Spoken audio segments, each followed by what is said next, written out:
ನೀವು ಹೇಳಿದ 100% ಸತ್ಯ. ಇಲ್ಲೇನು ಹೊಡೆದಿದ್ದಾರೆ ಬರೀ ಹಿಂದೂ ಸಮಾಜದ ಮೇಲೆ ಎಫೆಕ್ಟ್ ಆಗಲ್ಲ, ಕ್ರಿಶ್ಚಿಯನ್ರ ಮೇಲೂ ಎಫೆಕ್ಟ್ ಆಗತ್ತೆ.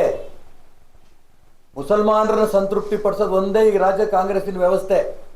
ಕ್ರಿಶ್ಚಿಯನ್ರಲ್ಲೂ ಈ ರೀತಿ ತರ್ತಾ ಇದ್ದಾರೆ. ಮುಸಲ್ಮಾನರಲ್ಲಿ ಅವು 3-4 ಇದಾವಲ್ಲ, ಶಿಯಾ ಸುನ್ನಿ, ಅದಕ್ಕೆ ಯಾಕೆ ಸೇರಿಸಲ್ಲ? ಬರೀ ಕ್ರಿಶ್ಚಿಯನ್ರು ಯಾಕೆ ಸೇರಿಸಿದ್ರು? ಅದಕ್ಕೆ ಬಹಳ ಒಡೆದಾಡೋ ನೀತಿನಲ್ಲಿ ಕಾಂಗ್ರೆಸ್ ಎಕ್ಸ್ಪರ್ಟ್.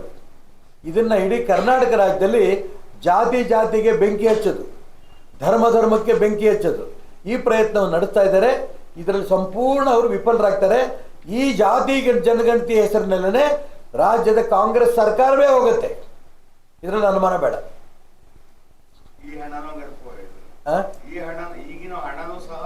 ದುಡ್ಡು ಹೋಯ್ತು, ಸರ್ಕಾರವೂ ಹೋಯ್ತು. 420 ಇಟ್ಟಿದ್ದಾರೆ. ಅದಕ್ಕೇನೆ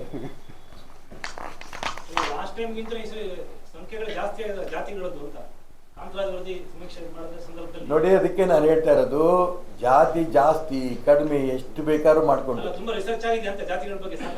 ನಾನು ರಿಸರ್ಚ್ ಆಗಿದೆ. ಯಾಕೆಂತಂದ್ರೆ ಇದು ಕುಲಶಾಸ್ತ್ರ ಇದೆಯಲ್ಲ, ಅವ್ರು ಏನೇನು ಮಾಡಿದಾರೋ ಅದನ್ನ ಕಾಂತರಾಜ್ ರಿಪೋರ್ಟ್ ಅಲ್ಲಿ ತುಂಬಾ ಸ್ಪಷ್ಟವಾಗಿ ಕೊಟ್ಟಿದ್ದಾರೆ. ಕುಲಶಾಸ್ತ್ರ ಅಧ್ಯಯನ ಮಾಡಿಕೊಂಡು ಅದನ್ನು ಒಪ್ಪಿದ್ದಿರಿ ಇವರು.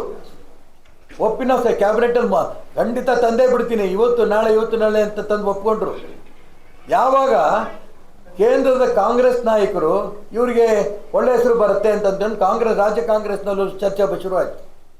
ಇದ್ಯಾವ ಕಾರಣಕ್ಕೂ ಕಾಂತರಾಜ್ ಅವರದ್ದು ರಿಪೋರ್ಟನ್ನು ಜಾರಿ ತರ್ಕೊಡುದು, ಈ ತರದ್ರೆ ನೀನು ಮುಖ್ಯಮಂತ್ರಿ ಸ್ಥಾನ ಕಳ್ಕೊತೀಯಾ ಅಂತ ಆಯ್ತು. ಮಾರನೇ ಒಪ್ಕೊಂಡ್ಬಂದ್ರು.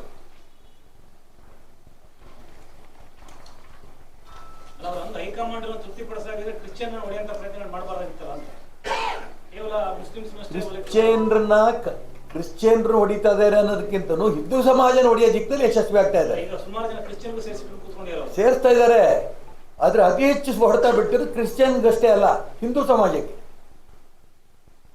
ನಮ್ಗೆ ನೆನಪೇ ಇಲ್ಲ ಇವೆಲ್ಲ.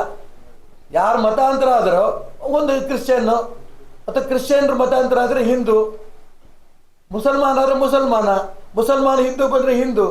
ಧರ್ಮ ಇದೆ ಅಷ್ಟೇನೆ. ಇವರು ಹೊಸ ಧರ್ಮ ಸೃಷ್ಟಿ ಮಾಡೋದು, ಹೊಸ ಜಾತಿ ಸೃಷ್ಟಿ ಮಾಡೋದು ಮಾಡ್ತಾ ಇದ್ದಾರೆ. ಗೊತ್ತಿಲ್ಲ ನನಗೆ ಗೊತ್ತಿಲ್ಲದೆ ಸುಮ್ಮನೆ ನೀವು ಹೇಳೋದಕ್ಕೆಲ್ಲ ಹೂನಕ್ಕಾಗಲ್ಲ. ಯಾಕೆಂದ್ರೆ ಇದರಲ್ಲಿ ಯಾರ್ಯಾರ ಪಾತ್ರ ಇದೆ ಎನ್ನುವುದಕ್ಕಿಂತನೂ ಹಿಂದೂ ಸಮಾಜನ ಒಡೆಯೋದ್ರಲ್ಲಿ ಪ್ರಯತ್ನವನ್ನು ನಡೆಸ್ತಾ ಇದ್ದಾರೆ. ಇದನ್ನು ಹಿಂದೂ ಸಮಾಜ ಸಹಿಸಲ್ಲ. ಅದಕ್ಕೋಸ್ಕರ ಹೇಳಿದ್ರೆ ಕ್ರಾಂತಿ ಆಗುತ್ತೆ, ಸರ್ಕಾರ ಹೋಗುತ್ತೆ. ಈಗಾಗಲೇ ನೇಪಾಳದಲ್ಲಿ ನೋಡಿದ್ರಿ, ಕ್ರಾಂತಿ ಆಯಿತು.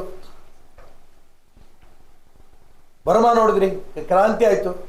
ಹೀಗೆ ಆಗ್ಬೇಕಾ ಕರ್ನಾಟಕ ಕೂಡ? ಅದಕ್ಕೋಸ್ಕರ ಜಾತಿ ಜನಗಣತಿನ ಹುಡುಗಾಟ ತಗೋತಿದ್ದಾರೆ. ಅದು ಯಾವುದೇ ಕಾರಣಕ್ಕೂ ಕೂಡ ಹಿಂದೂ ಸಮಾಜ ಒಪ್ಪಲ್ಲ. ಹಿಂದೂ ಸಮಾಜ ಒಂದಾಗೇ ಇರುತ್ತೆ, ಇದ್ರ ವಿರುದ್ಧ ಹೋರಾಟನೇ ಮಾಡುತ್ತೆ.